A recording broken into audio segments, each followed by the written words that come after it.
Hello and welcome back to the channel. My name is Wajahat, and in this video we're covering something pretty exciting, something that's coming up for the next 8 weeks. It's the Arbitrum Odyssey. Let's get straight to it. Now, for those of you who don't know, the Arbitrum Odyssey is an event held by the Arbitrum founders who essentially partnered up with lots of different protocols, and every week they are essentially setting us different tasks, different goals that we have to achieve on chain, and in return we can basically get specific NFTs. Those NFTs will only be redeemable once we complete those specific tasks.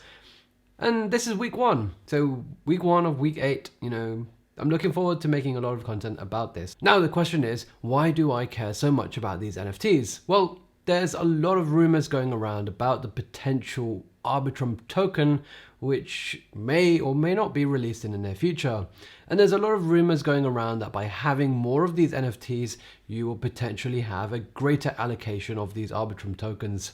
Time will tell, of course. These are just rumors. There has been no official announcement of a token whatsoever. So, you're pretty much just doing this at the moment just for fun, just for learning, and just for the purpose of getting an NFT, which itself probably isn't going to be worth too much. Now, there is a chance that if they do potentially announce an Arbitrum token in the future, and if they do look at this as eligibility criteria, well, then that's pretty good. I think we'll all do pretty well with that. So, without further ado, let's just talk about kind of what they've been discussing and kind of some frequently asked questions as well.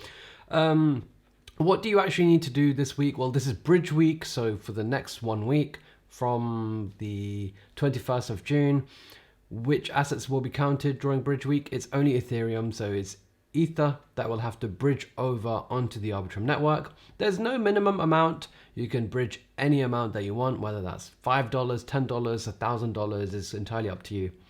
If you do that, you should be eligible for 1 NFT. Now, during this week, there are 2 NFTs available. To get the other NFT, you need to use the bridge that has the largest amount of ETH from that entire week. And there is a website that I'll put a link in the description to that can give us all of this information about which bridges are being used the most. And if we have a look here, we can see a lot of these different bridges here. Hot Protocol seems to be getting a lot of users, but we need to find the one with the most ETH. Now, there is a chart somewhere on here. I probably can't find it right now, but it does look like Hot Protocol is pretty much the number 1 bridge at the moment. So keep an eye on this, keep an eye and see how much ETH is being basically moved across to the Arbitrum network, and we want to really be using that particular bridge. Now, if you want to make sure that you cover all bases, you can just use multiple bridges. There's no ruling saying that you can only do 1 transaction or you can only use 1 bridge. You can use however many bridges you want.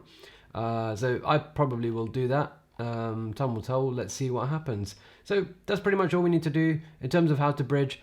I can make a video about this in the near future, in the next couple of days, if you guys are interested, but I think you guys probably know this already. There is a video on my channel about bridging onto Arbitrum using the official Arbitrum bridge, but if you want me to cover any of these other bridges, as you can see, there's lots that we can potentially use here.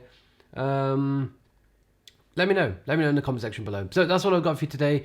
It's going to be a nice 8 weeks, lots of activities for us to do, lots of content for me to make as well. If you've got any questions, drop them in the comment section below, and make sure you're subscribed to the channel. I'll be back with another video soon.